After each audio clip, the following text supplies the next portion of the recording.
The government wants you to believe it's saving the American rancher. Billions of dollars, new plans, press conferences with secretaries shaking hands in front of cattle. But here's what they don't put in the headline. Almost none of that money is reaching the people the story is supposedly about. While Washington talks about protecting family ranches, a Colorado ranch scraping by on a few hundred head is fighting for scraps of a program that hands a Walmart heiress's husband a massive discount on land his billion-dollar empire barely needs. This is not a story about whether ranchers deserve help. It's a story about who actually gets it and how the fine print quietly decides the answer before the cameras ever show up. To understand how strange this system has become, you have to go back almost a century to a time when the American landscape was literally blowing away. In the 1930s, decades of overgrazing and reckless farming practices helped trigger the Dust Bowl, a catastrophe that turned huge stretches of the Great Plains into choking clouds of dust and forced entire communities off land that could no longer feed them. Out of that disaster, the federal government built a system to manage grazing on public land, a system designed to stop the abuse of the range and give small farmers and ranchers a stable, affordable way to keep their herds fed without wrecking the soil beneath them. It was, in its original form, a rescue program. It was meant to protect the little guy from the very forces that had just devastated the country. That origin story is important because it's the story politicians still tell today whenever they announce a new grazing initiative.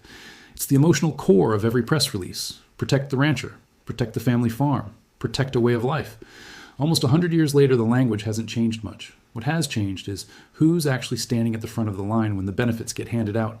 Today, that grazing system stretches across roughly 240 million acres of federal land, managed jointly by the Bureau of Land Management and the U.S. Forest Service.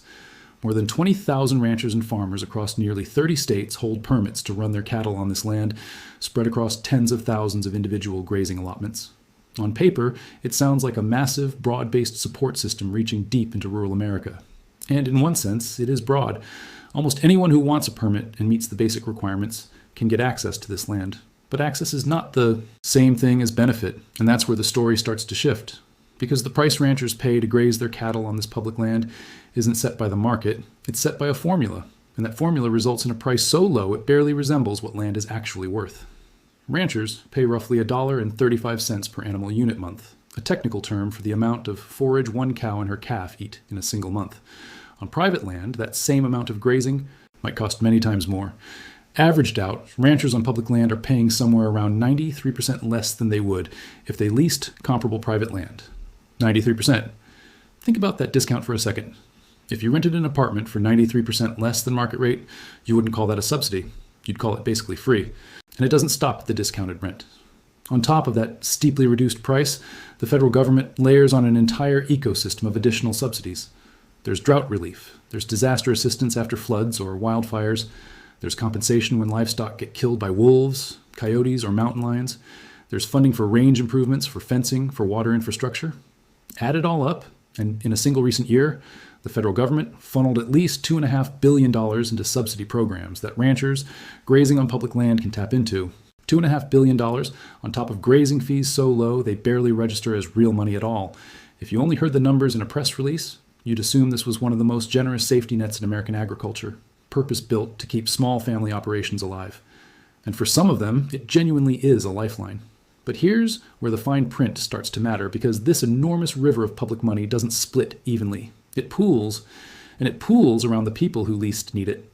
Consider a man named Stan Kroenke. If that name sounds familiar, it's probably not because of ranching. Kroenke is one of America's biggest sports team owners with stakes in the Denver Nuggets and Arsenal, the storied English soccer club. His personal fortune is estimated at around $20 billion. His wife is an heiress to the Walmart family fortune, one of the largest retail empires the world has ever seen. This is not a family worried about losing the ranch to the bank, and yet, as owner of the Wine Cup Gamble Ranch, a sprawling property covering grasslands, streams, and a mountain range east of Elko, Nevada, Kroenke is entitled to graze his cattle on public land for less than 15% of what he would pay leasing equivalent private land. 15%?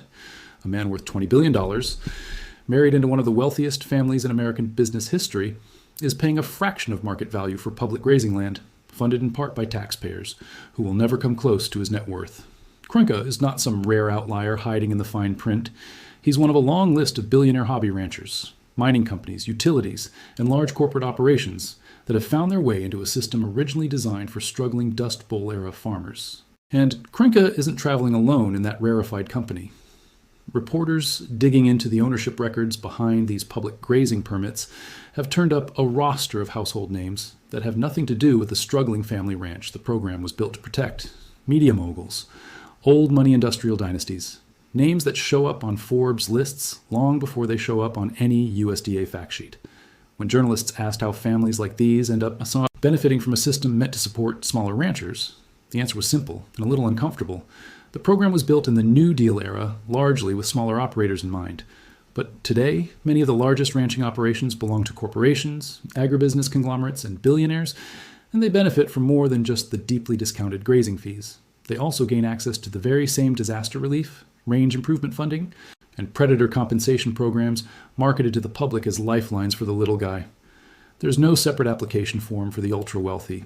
The eligibility rules simply don't distinguish between a fourth-generation rancher praying for rain and a billionaire adding grazing land to a portfolio that already includes professional sports franchises. Both walk through the same door, fill out the same paperwork, and qualify for the same benefits, because the system was never rebuilt to reflect who's actually applying to it now. Now picture a completely different kind of ranch. In northwest Colorado, near the Yampa River, Mike and Dana Camblin run a small cattle operation that has nowhere near the scale or the safety net that a billionaire's ranch enjoys.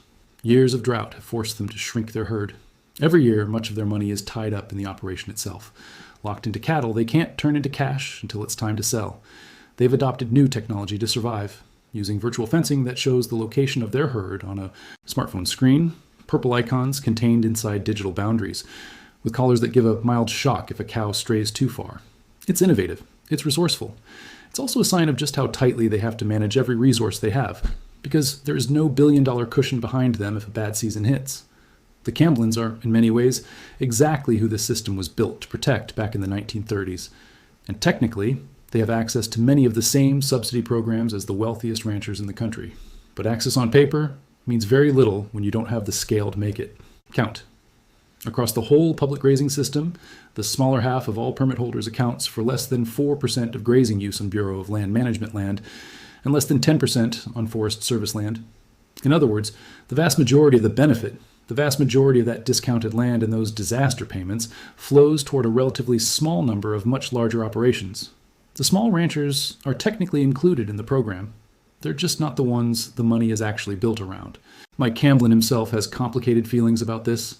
He's described the subsidies as something that tethers his family to a system they can't easily walk away from, even while acknowledging that without some of that support, families like his might not survive. He's also pointed a finger at bigger operators who don't need government assistance but take full advantage of it anyway, simply because the rules allow it. That tension between a system meant to rescue the vulnerable and a system that's been quietly captured by people who were never vulnerable to begin with is the entire story hiding underneath the government's talking points. And it's not just grazing land. Look at direct financial assistance to livestock operations, and the same pattern shows up again, backed by hard federal data. Government auditors examine support given to farmers and ranchers who feed livestock, money meant to help them survive when prices crash and revenues shrink. Over a recent 5-year stretch, just 4 USDA programs delivered the majority of assistance to the 10,000 largest livestock feeding operations in the country. Those 10,000 operations alone received a combined total of over $12 billion. Averaging more than $1 million each. Narrow the focus further, down to just the top 20 operations in the entire country, and they received more than $219 million combined, an average of $11 million apiece, flowing to the largest, most consolidated players in an industry the government insists it is protecting for the sake of the small family farm. This is not a leak in the system. This is the system working exactly as its structure allows, rewarding scale, rewarding the operations that already have resources to weather bad years without help. Meanwhile, the broader economics of ranching have been getting harder for smaller producers in ways that have nothing to do with drought or weather. The meatpacking industry, the businesses that buy cattle and turn them into the beef sitting on grocery store shelves, has become extraordinarily consolidated. 4 companies now control more than 80% of the entire beef processing market in the United States.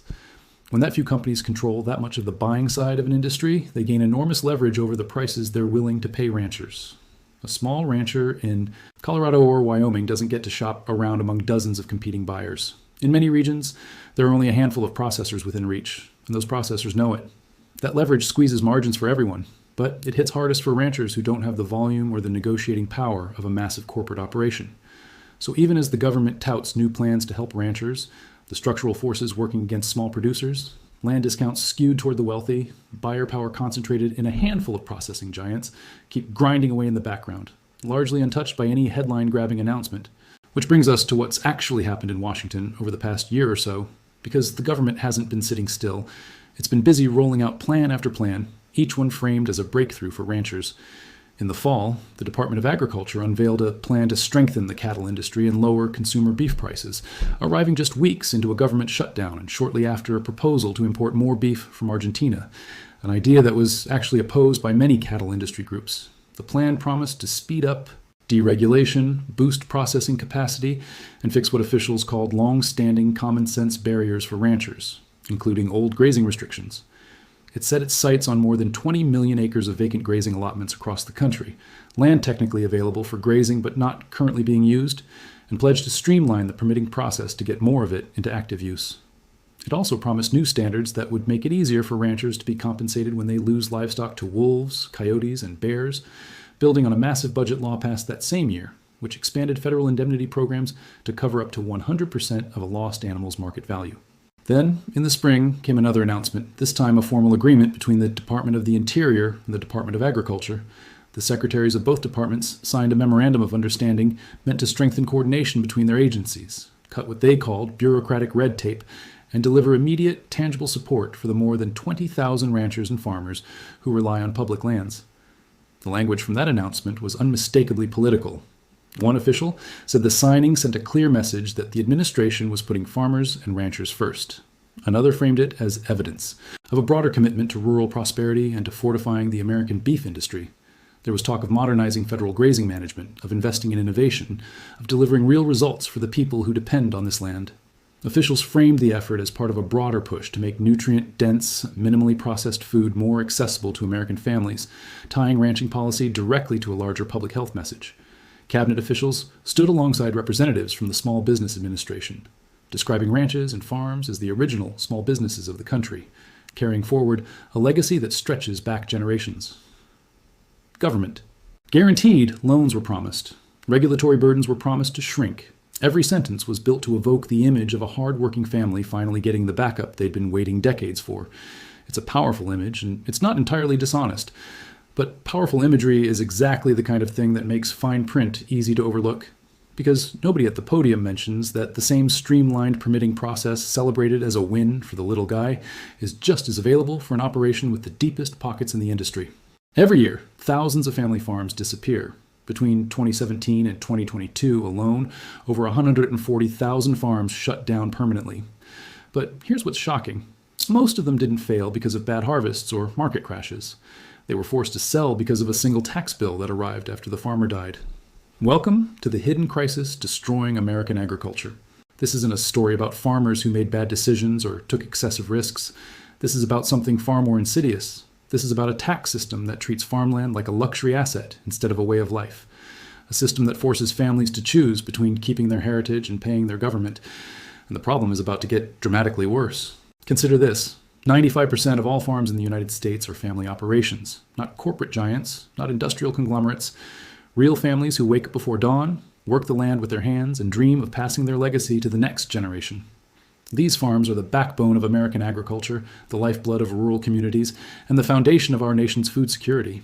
Yet our tax system is systematically dismantling them. The numbers tell a devastating story. In 2022 alone, only 87 farm estates across the entire United States had to pay federal inheritance taxes. That might sound small, but it's absolutely the wrong metric to focus on, because those 87 farms represent just the tip of an enormous iceberg. The real crisis isn't how many farms are paying taxes today. It's how many farms are being forced to sell land, consolidate operations, or disappear entirely to avoid paying taxes they know are coming. Let me break down exactly how this trap works. When a farmer dies, the government doesn't wait for the dust to settle or for grieving family members to organize their thoughts. The estate has 9 months to produce a check. Not 9 years, not 9 quarters, 9 months. And if the farm's total assets exceed the estate tax exemption, the government wants 40% of everything above that threshold. That's right, 40%, on top of all the other taxes that have been paid throughout the farmer's lifetime. For 2025, the federal exemption is set at $13.99 million for an individual, or $27.98 million for a married couple. Now, on the surface, that sounds generous. $13 million? Most people will never have that kind of wealth. But here's the problem that nobody in Washington seems to understand. Farmland isn't like a stock portfolio or a real estate investment in Manhattan. Farmland is the business itself. It's not a liquid asset you can quickly convert to cash. It's dirt, equipment, livestock, grain in the silos. It's infrastructure built over generations. In 2024, the national average value for agricultural land was $4,140 per acre. That's more than 37% higher than it was in 2017. Depending on what state you're in, that number is far higher. Premium cropland in Iowa can reach $20,000 per acre. Prime dairy land in California might be double that. So when you do the math, it becomes painfully obvious. An average-sized farm doesn't need to be enormous to exceed that exemption. Think about it practically. 1,800 acres. That's what it takes on average to hit the 7.61 million exemption threshold. In states with particularly valuable land, farms with just 350 acres could be on the hook for estate taxes. We're not talking about mega farms here. We're talking about genuine family operations that can be worked by 2 or 3 people. Maybe they have a hired hand or 2. They're not wealthy by any stretch of the imagination, yet they're being treated like billionaires by the tax code. An 800-acre corn farm in Iowa produces about $600,000 in annual revenue. That sounds like a lot until you start accounting for expenses. Seeds, fertilizer, equipment maintenance, fuel, property taxes, labor costs, storage facilities, grain handling insurance, and countless other operational expenses. When you add it all up, that same 800-acre farm is running losses of over $150,000 in years like 2024. Even in good years, say 2022 when prices were relatively high, a typical operation would maybe make a profit of $162,000. That's on a capital base worth millions of dollars. The land alone might be valued at $8 to $10 million. The equipment could be worth another million or more. It's a return on investment that would make any Wall Street investor weep. No hedge fund would touch it. No private equity firm would look twice at it. Now imagine what happens when that farmer passes away. The heirs get a bill for hundreds of thousands of dollars. Maybe it's $1 million or more if the farm is particularly valuable. The problem is immediate and urgent. They have 9 months. The farm isn't producing cash anymore because the operation is in transition, the heirs are grieving, and nobody's sure what's happening next. So what do? They sell land. When a family sells farmland that's been in the family for 100 years, they're not selling at some negotiated price where they control the terms.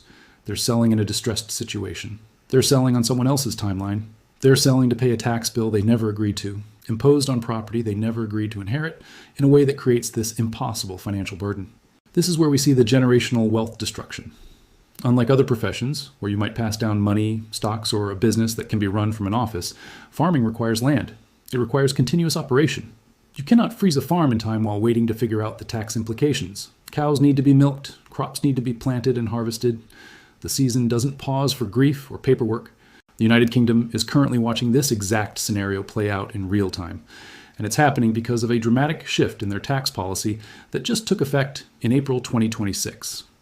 For more than 40 years, British farmers enjoyed something called agricultural property relief.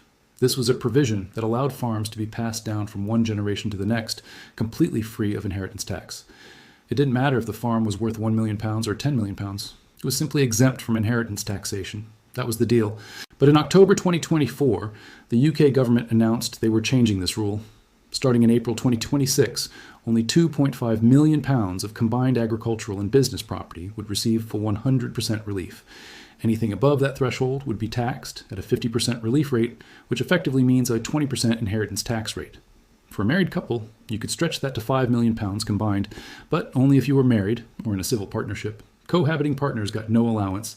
To say this sent shockwaves through the farming community doesn't begin to capture the panic. Thousands of farmers held mass protests. They gathered in London by the tens of thousands.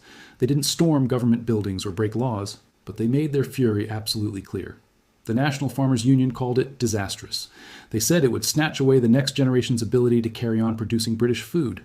Farmers predicted they would be forced to sell land, break up multi-generational operations, and watch their heritage disappear.